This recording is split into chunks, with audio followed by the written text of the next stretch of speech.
qu'on leur dit.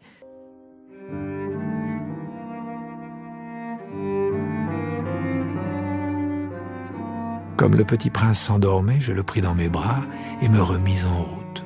J'étais ému. Il me semblait porter un trésor fragile. Il me semblait même qu'il n'y eut rien de plus fragile sur la terre. Je regardais à la lumière de la lune ce front pâle, ses yeux clos, ses mèches de cheveux qui tremblaient au vent, et je me disais, ce que je vois là n'est qu'une écorce. Le plus important est invisible. Comme ses lèvres entr'ouvertes ébauchaient un demi-sourire, je me dis encore, ce qui m'émeut si fort de ce petit prince endormi, c'est sa fidélité pour une fleur. C'est l'image d'une rose qui rayonne en lui comme la flamme d'une lampe, même quand il dort. Et je le devinais plus fragile encore. Il faut bien protéger les lampes. Un coup de vent peut les éteindre. Et, marchant ainsi, je découvris le puits au lever du jour.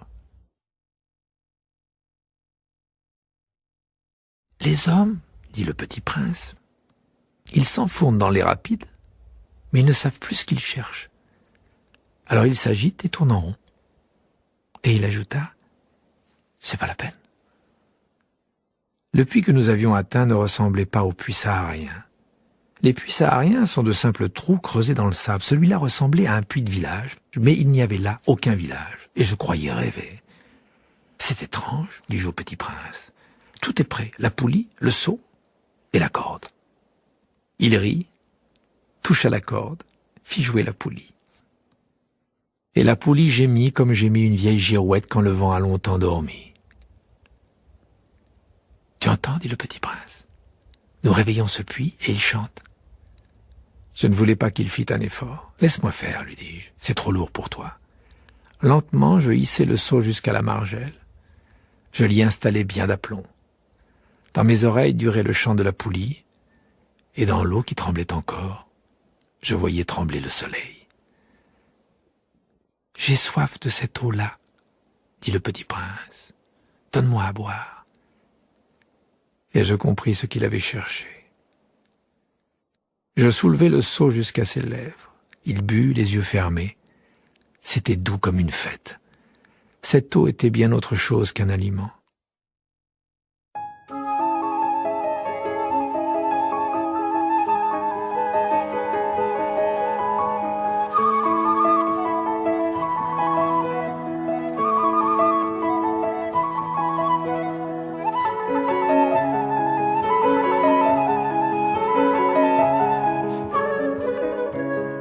Elle était née de la marche sous les étoiles, du chant de la poulie, de l'effort de mes bras. Elle était bonne pour le cœur comme un cadeau. Lorsque j'étais petit garçon, la lumière de l'arbre de Noël, la musique de la messe de minuit, la douceur des sourires faisaient ainsi tout le rayonnement du cadeau de Noël que je recevais. « Les hommes de chez toi, dit le petit prince, cultivent 5000 roses dans un même jardin, et ils n'y trouvent pas ce qu'ils cherchent. »« Ils ne le trouvent pas, répondis-je. Et cependant, ce qu'ils cherchent pourrait être trouvé dans une seule rose ou un peu d'eau. »« Bien sûr, répondis-je. Et le petit prince ajouta, « Mais les yeux sont aveugles. Il faut chercher avec le cœur. » J'avais bu, je respirais bien. Le sable, au lever du jour, est couleur de miel. J'étais heureux aussi de cette couleur de miel. Pourquoi fallait-il que j'eusse de la peine? « Il faut que tu tiennes ta promesse, » me dit doucement le petit prince, qui de nouveau s'était assis auprès de moi. « Quelle promesse? »« Tu sais, une muselière pour mon mouton. Je suis responsable de cette fleur. » Je sortis de ma poche mes ébauches de dessin. Le petit prince les aperçut et dit en riant, « Des baobabs, ils ressemblent un peu à des choux. » Oh, moi qui étais si fier des baobabs. Ton renard, ses oreilles, elles ressemblent un peu à des cornes, et elles sont trop longues. Et il rit encore. Tu es injuste, petit bonhomme, je ne savais rien dessiner que les boas fermés et les boas ouverts. Oh, ça ira, dit-il, les enfants savent. Je crayonnai donc une muselière, et j'eus le cœur serré en la lui donnant.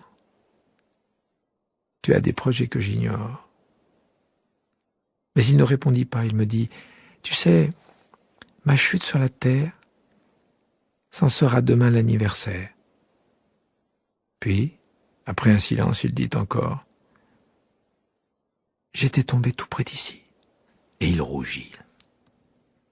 Et de nouveau, sans comprendre pourquoi, j'éprouvai un chagrin bizarre. Cependant, une question me vint. Alors, ce n'est pas par hasard que le matin où je t'ai connu, il y a 8 jours, tu te promenais comme ça, tout seul, à 1000 milles de toutes les régions habitées. Tu retournais vers le point de ta chute. Le petit prince rougit encore. Et j'ajoutai en hésitant, à cause, peut-être, de l'anniversaire? Le petit prince rougit de nouveau, il ne répondait jamais aux questions. Mais quand on rougit, ça signifie oui, n'est-ce pas? Ah, lui dis-je, j'ai peur. Mais il me répondit, tu dois maintenant travailler, tu dois repartir vers ta machine, je t'attends ici, reviens demain soir. Mais je n'étais pas rassuré, je me souvenais du renard. On risque de pleurer un peu si l'on s'est laissé apprivoiser.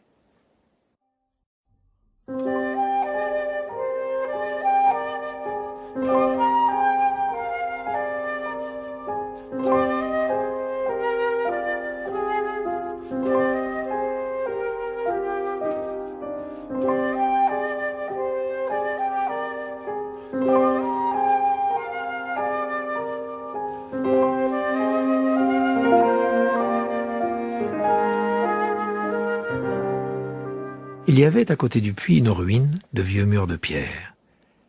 Lorsque je revins de mon travail le lendemain soir, j'aperçus de loin mon petit prince assis là-haut, les jambes pendantes.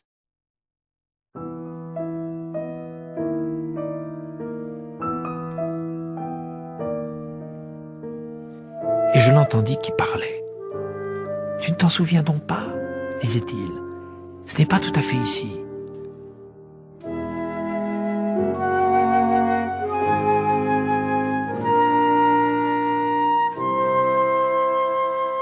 Une autre voix lui répondit sans doute puisqu'il répliqua « Si, c'est bien jour, mais c'est pas ici l'endroit. » Je poursuivis ma marche vers le mur, je ne voyais ni n'entendais toujours personne. Pourtant le petit prince répliqua de nouveau « Bien sûr, tu verras où commence ma trace dans le sable. Tu n'as qu'à m'y attendre. J'y serai cette nuit. » J'étais à 20 mètres du mur et je ne voyais toujours rien. Le petit prince dit encore après un silence « Tu as du bon venin ? Tu es sûr de ne pas me faire souffrir longtemps ?» Je fis halte, le cœur serré, mais je ne comprenais toujours pas. « Maintenant va-t'en, » dit-il. « Je veux redescendre. » Alors j'abaissai moi-même les yeux vers le pied du mur, et je fis un bond. Il était là, dressé vers le petit prince, un de ces serpents jaunes qui vous exécutent en 30 secondes. Tout en fouillant ma poche pour en tirer mon revolver, je pris le pas de course, mais au bruit que je fis, le serpent se laissa doucement couler dans le sable, comme un jet d'eau qui meurt, et, sans trop se presser, se faufila entre les pierres avec un léger bruit de métal.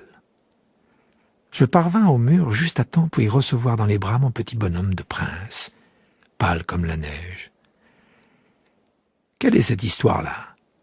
Tu parles maintenant avec les serpents ?»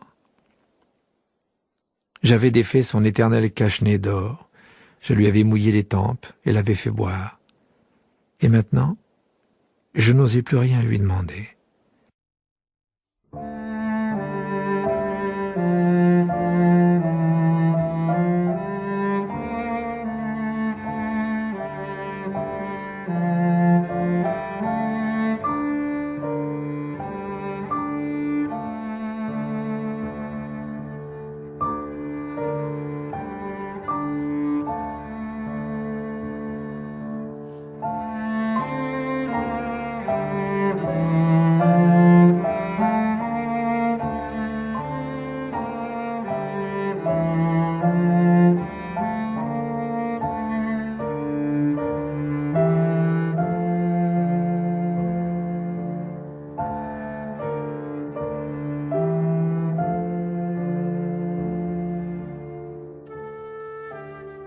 Il me regarda gravement et m'entoura le cou de ses bras. Je sentais battre son cœur comme celui d'un oiseau qui meurt quand on l'a tiré à la carabine. Il me dit « Je suis content que tu aies trouvé ce qui manquait à ta machine. Tu vas pouvoir rentrer chez toi. » Comment sais-tu ? Je venais justement lui annoncer que, contre toute espérance, j'avais réussi mon travail. Il ne répondit rien à ma question, mais il ajouta « Moi aussi, aujourd'hui je rentre chez moi. » Puis, mélancolique, « C'est bien plus loin, c'est bien plus difficile. » Je sentais bien qu'il se passait quelque chose d'extraordinaire. Je le serrais dans les bras comme un petit enfant, et cependant il me semblait qu'il coulait verticalement dans un abîme sans que je puisse rien pour le retenir. Il avait le regard sérieux, perdu, très loin. « J'ai ton mouton, et j'ai la caisse pour le mouton, et j'ai la muselière. » Et il sourit avec mélancolie.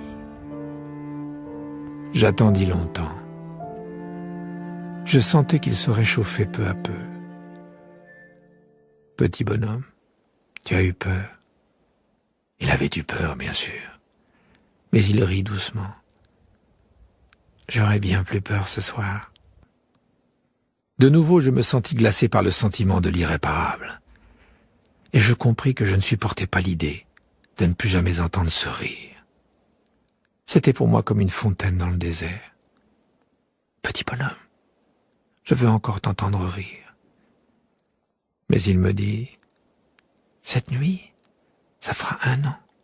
Mon étoile se trouvera juste au-dessus de l'endroit où je suis tombé l'année dernière. » Petit bonhomme, n'est-ce pas que c'est un mauvais rêve, cette histoire de serpent et de rendez-vous et d'étoiles ?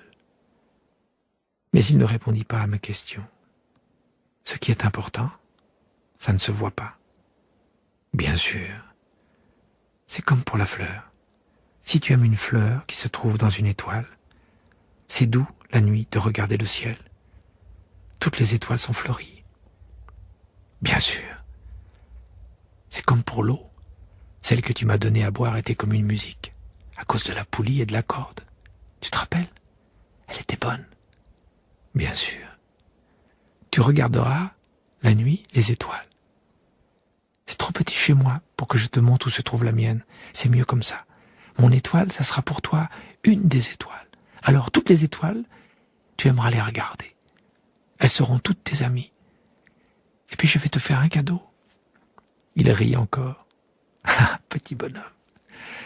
Ah, petit bonhomme, j'aime entendre ce rire. Justement, ce sera mon cadeau. Ce sera comme pour l'eau. Que veux-tu dire ? Les gens ont des étoiles qui ne sont pas les mêmes. Pour les uns qui voyagent, les étoiles sont des guides. Pour d'autres, elles ne sont rien que des petites lumières. Pour d'autres qui sont savants, elles sont des problèmes. Pour mon businessman, elles étaient de l'or. Mais toutes ces étoiles-là se taisent. Toi, tu auras des étoiles comme personne n'en a. Que veux-tu dire ? Quand tu regarderas le ciel la nuit, puisque j'habiterai dans l'une d'elles, puisque je rirai dans l'une d'elles, alors ce sera pour toi comme si riaient toutes les étoiles. Tu auras, toi, des étoiles qui savent rire. Et il rit encore. Et quand tu seras consolé, on se console toujours, tu seras content de m'avoir connu. Tu seras toujours mon ami. Tu auras envie de rire avec moi. Et tu ouvriras parfois ta fenêtre comme ça pour le plaisir, et tes amis seront bien étonnés de te voir rire en regardant le ciel. Alors tu leur diras, « Oui, les étoiles, ça me fait toujours rire. » Et ils te croiront fou. Je t'aurai joué un bien vilain tour. Et il rit encore. Ce sera comme si je t'avais donné, au lieu d'étoiles, des tas de petits grelots qui savent rire. Et il rit encore. Puis il redevint sérieux. Cette nuit, tu sais, ne viens pas. Je ne te quitterai pas. J'aurai l'air d'avoir mal. J'aurai un peu l'air de mourir. C'est comme ça. Ne viens pas voir ça. Ce n'est pas la peine. Je ne te quitterai pas. Mais il était soucieux. Je te dis ça, c'est à cause du serpent. Il ne faut pas qu'il te morde. Les serpents, c'est méchant, ça peut mordre pour le plaisir.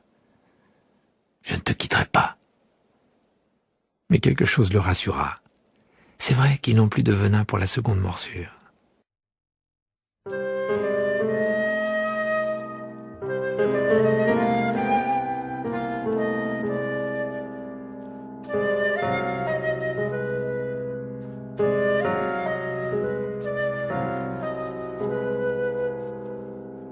Cette nuit-là, je ne le vis pas se mettre en route. Il s'était évadé sans bruit. Quand je réussis à le rejoindre, il marchait, décidé d'un pas rapide. Il me dit seulement « Ah, tu es là ?» Et il me prit par la main. Mais il se tourmenta encore. « Tu as eu tort. Tu auras de la peine. J'aurai l'air d'être mort.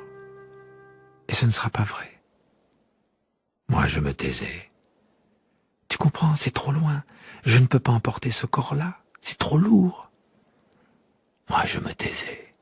« Mais ce sera comme une vieille écorce abandonnée. Ce n'est pas triste, les vieilles écorces. » Moi, je me taisais. Il se découragea un peu. Mais il fit encore un effort. « Ce sera gentil, tu sais. Moi aussi, je regarderai les étoiles. Toutes les étoiles seront des puits avec une poulie rouillée.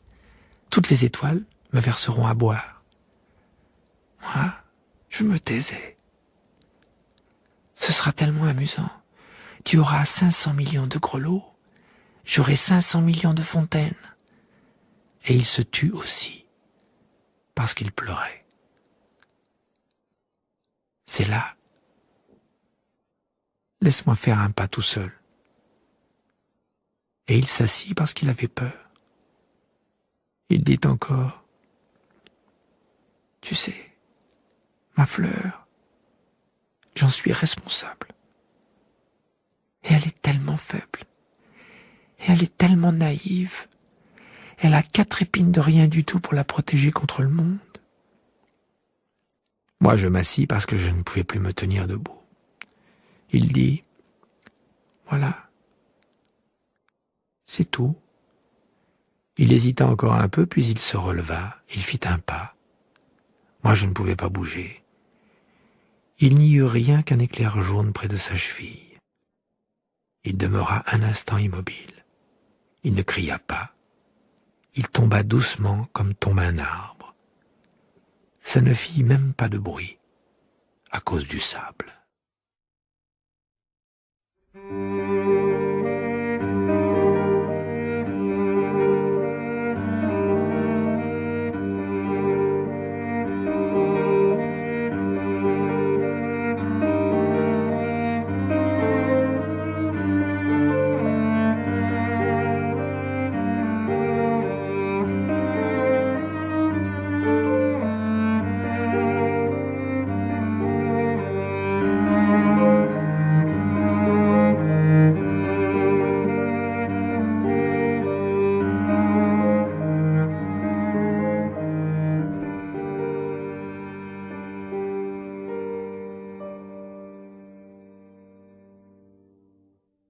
Et maintenant, bien sûr, ça fait 6 ans déjà.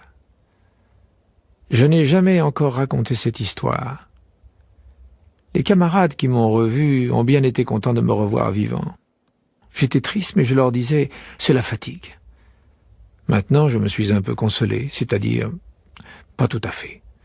Mais je sais bien qu'il est revenu à sa planète, car au lever du jour, je n'ai pas retrouvé son corps. Ce n'était pas un corps tellement lourd. Et j'aime la nuit écouter les étoiles. C'est comme 500 millions de grelots. Mais voilà qu'il se passe quelque chose d'extraordinaire. La muselière que j'ai dessinée pour le petit prince, j'ai oublié d'y ajouter la courroie de cuir. Il n'aura jamais pu l'attacher au mouton. Alors je me demande, que s'est-il passé sur sa planète? Peut-être bien que le mouton a mangé la fleur? Tantôt je me dis sûrement non. Le petit prince enferme sa fleur toutes les nuits sous son globe de verre et il surveille bien son mouton. Alors je suis heureux, et toutes les étoiles rient doucement. Tantôt je me dis, on est distrait une fois ou l'autre et ça suffit. Il a oublié un soir le globe de verre ou bien le mouton est sorti sans bruit pendant la nuit. Alors les grelots se changent tous en larmes. C'est là un bien grand mystère. Pour vous qui aimez aussi le petit prince, comme pour moi, Rien de l'univers n'est semblable si quelque part, on ne sait où. Un mouton que nous ne connaissons pas a, oui ou non, mangé une rose. Regardez le ciel, demandez-vous. Le mouton, oui ou non, a-t-il mangé la fleur? Et vous verrez comme tout change. Et aucune grande personne ne comprendra jamais que ça a tellement d'importance. Ça, c'est pour moi le plus beau et le plus triste paysage du monde. C'est le même paysage que celui de la page précédente, mais je l'ai dessiné une fois encore, pour bien vous le montrer. C'est ici que le petit prince a apparu sur terre, puis disparu.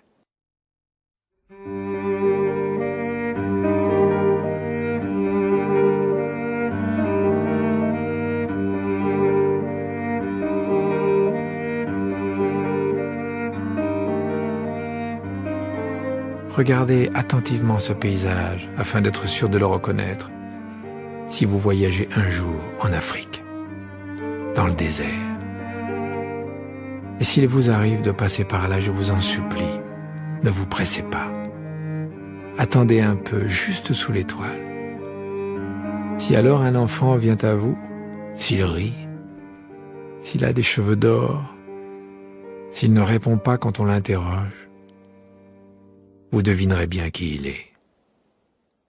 Alors soyez gentil. Ne me laissez pas tellement triste. Écrivez-moi vite qu'il est revenu.